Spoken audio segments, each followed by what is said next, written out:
我从小是讲客家话啊，因为隔壁邻舍阿爸阿妹做下讲客，我看也有自然也有汇率，啊，所以都会讲哈。还记得啦，头摆读小学的时间，线上讲个哈，因为有调派啊，讲乡土语言那些，后边调派啊，从头会讲到尾是，毋过安尼喊系安尼好，客家话机会当多，因为大家都是讲汉语哈。所以我认为，安尼学汉语呢，唔系是学教学就好啦，啊，汉全部卡一天老不卡人讲，安样会溜滑，啊，样会当滑哩安样人啦，就是讲大声学教来讲，是无法度的啦。哦，我认为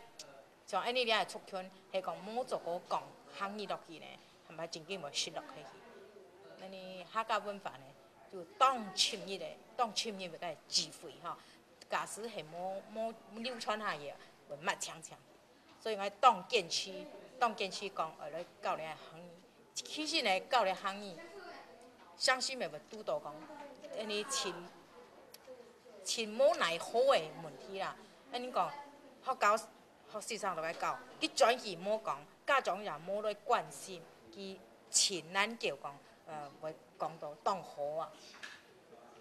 退行安尼行业都学到开始的，即个经验是提青年，我是从头到尾下比赛青年的，慢来有比赛我是会去的。啊，当希望咧小朋友呢，做咧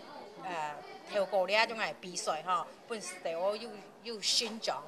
啊，呢种系很好。啊，当然是教佢，就将佢唔肯陪佢，未有家长系来支持啦，啊，家长系。头先讲过啊，吼，家长系冇来关心你嘅事情，但系唔本机来出来参加，认为讲该系